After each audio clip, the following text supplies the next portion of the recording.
भारतीय राष्ट्रीय कांग्रेस का बयान।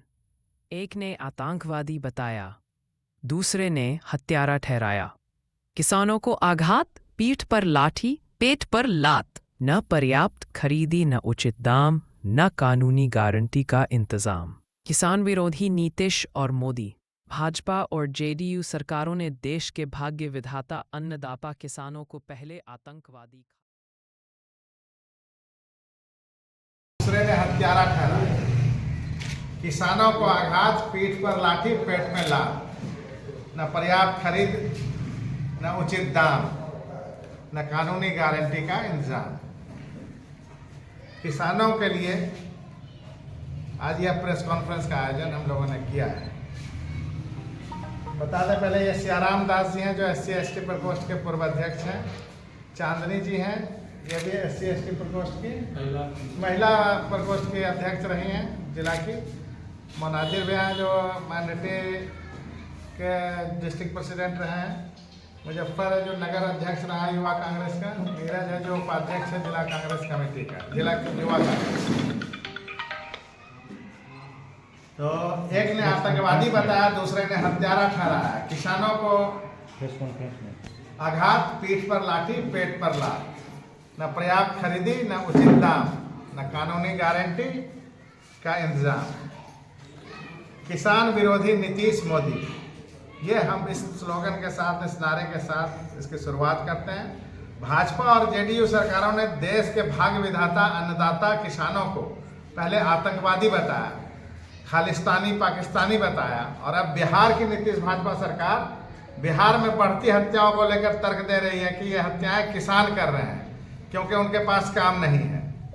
आज जो हम तथ्यात्मक खुलासे कर रहे हैं उससे यह स्पष्ट हो जाएगा कि किसान विरोधी नीतीश और मोदी हैं।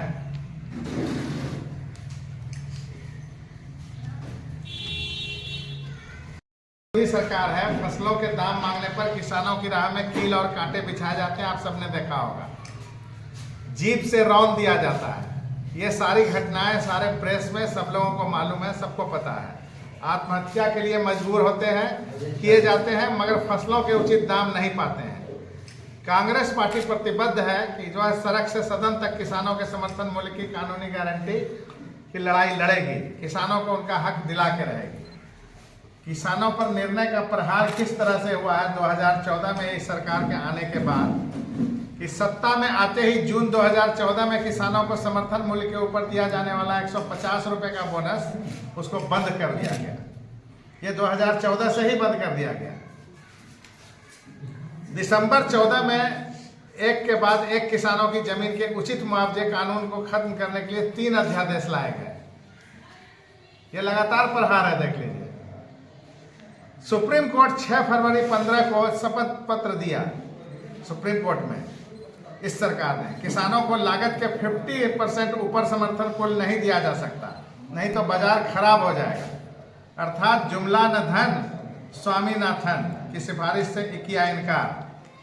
28 फरवरी 16 को बरेली की रैली में मोदी जी ने कहा किसानों की आमदनी 2022 तक दोगुना कर दी जाएगी, मगर NSSO ने बताया कि किसानों की औसतन आमदनी 27 रुपये प्रतिदिन और औसत प्रति किसान कर 74,000 रुपये हो गया है। एक किसान की आमदनी जो है प्रतिदिन की 27 रुपये है और उस पर कर्ज कितना है, 74,000 रुपये हो गया है एक किसान पे कर्ज। फरवरी 16 में मध्य प्रदेश के सीहोर में प्रधानमंत्री फसल बीमा योजना को प्रारंभ किए। अब बताएं कि विश्व की सबसे अच्छी बीमा योजना है। इस योजना में 2016 से जून 2024 तक निजी इंश्योरेंस कंपनियों ने 64,000 करोड़ रुपए मुनाफे कमाए, जबकि किसानों को क्या मिला? किसानों के लिए ये योजना क्या थी? ढाक के 3 पार। लेकिन इंश्योरेंस कंपनी का मुनाफा देख लीजिए कितना, 64,000 करोड़ रुपया हो गया।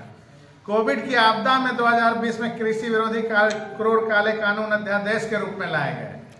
मीडिया रिपोर्ट से पता चला कि नीति आयोग तो इन कानूनों का मसौदा भारतीय मूल के एक अमेरिकी नागरिक ने दिया था, व्यापारी ने दिया था। जो भारतीय मूल का अमेरिकी व्यापारी है वो ये नीति दिया था। मोदी सरकार ने खेती की लागत पिछले 10 साल में 25,000 रुपये प्रति हेक्टेयर बढ़ा दी।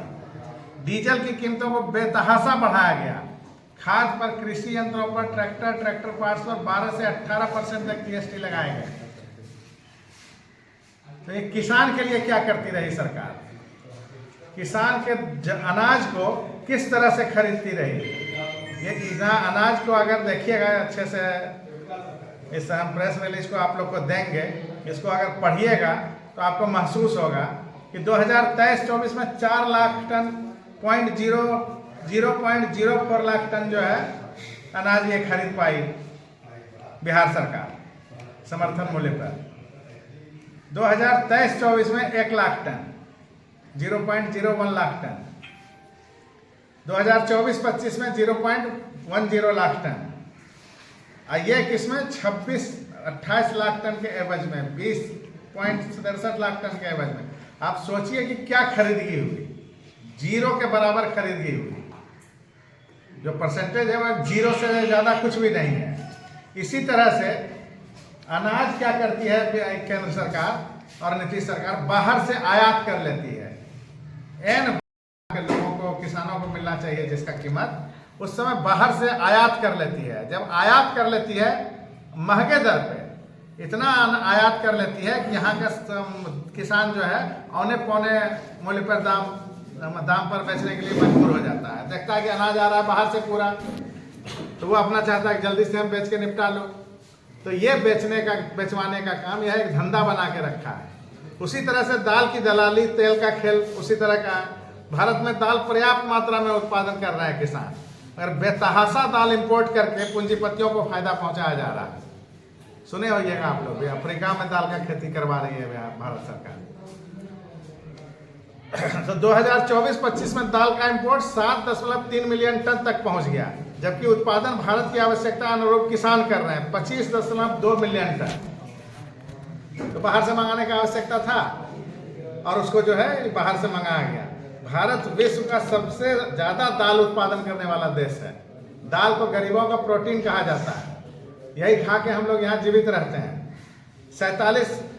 हमने 47,000 करोड़ का दालों का इंपोर्ट किया। अब इन पैसों को अगर किसानों पर खर्च किया जाता है तो किसानों की हालत सुधरती कि नहीं सुधरती? और ये बिहार सरकार जो है, जब एमएसपी की बात होती है तो आप सोचिए कि किस तरह से मांगती है। ये एमएसपी, महाराष्ट्र सरकार ने एमएसपी मांगा 2026-27 के लिए 7,300 चना पर, 7,372 रुपये प्रति क्विंटल। एक चना की बात उदाहरण के तौर पे आपको बता रहे हैं। महाराष्ट्र सरकार ने मांगा। गुजरात ने मांगा 26-27 के लिए एमएसपी 7400 रुपया प्रति क्विंटल। और बिहार ने क्या मांगा?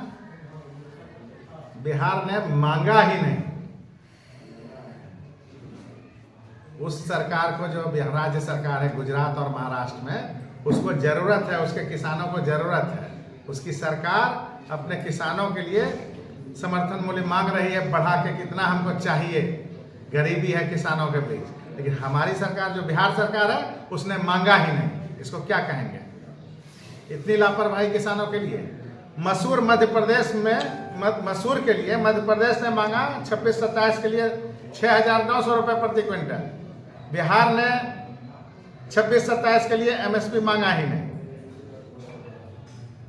मतलब साफ पता चलता है कि सरकार जाने के लिए तैयार है, तत्पर है। इनको न किसानों की चिंता है, न गरीबों की चिंता है, न आम आदमी की चिंता है। सरसों पर भी गुजरात ने उसी तरह से मांगा 7600 प्रति क्विंटल। असम ने मांगा 6,545 रुपये प्रति क्विंटल। अब बिहार ने मांगा ही नहीं।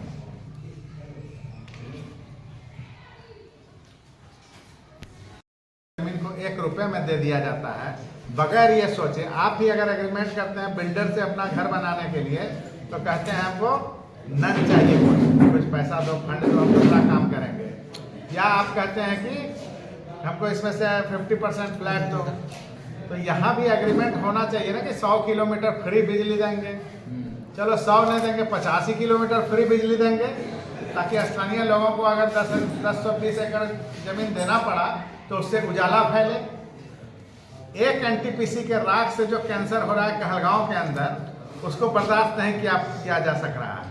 वहाँ की जनता त्राहिमाम कर रही है। आप उसके ठीक 50 किलोमीटर के अंदर फिर से आप एक एनटीपीसी क्रिएट करना चाहते हैं, फिर से एक राख का ढेर खड़ा करना चाहते हैं और सब तरफ कैंसर का फैलाव करना चाहते हैं। क्या होगा वहाँ की जनता का? वहाँ के जनता के बारे में सोचना क्या सरकार का काम नहीं है? उसको एक्वायर करके देने के लिए, उन किसानों को मजबूर करके लेने के लिए सरकार कृत संकल्पित है। उसको मजबूर करिए कि हाँ दो, कब्जा दिलाने के लिए प्रशासन जुटा हुआ है, लेकिन किसानों का क्या हो उसकी कोई चिंता नहीं है। किसानों की चिंता करने के लिए कांग्रेस है, कांग्रेस के नेता हैं हमारे राहुल गांधी जी, आदरणीय राहुल गांधी जी वहाँ से टीम भेज के किसानों से मिलवाए हैं और हमको उम्मीद है कि जल्द ही राहुल गांधी जी या तो वहाँ का दौरा करेंगे या फिर हम लोग ले जाकर किसानों को मिलवाएंगे, बात करवाएंगे। हम लोग चाहेंगे कि किसी भी सूरत में किसानों की हालत में बदलाव लाया जाए और इस बदलाव लाने के लिए सरकार को बदला जाए। सबसे ज़्यादा जरूरी ये है कि यह सरकार बदला जाए और सरकार को बदलने के बाद ही इस तरह से किसानों को समर्थन दिया जा सकता है। मतलब छोटे शब्दों में कुल मिला के क्या कहना? धन्यवाद। छोटे शब्दों में कि किसानों के मतलब सरकार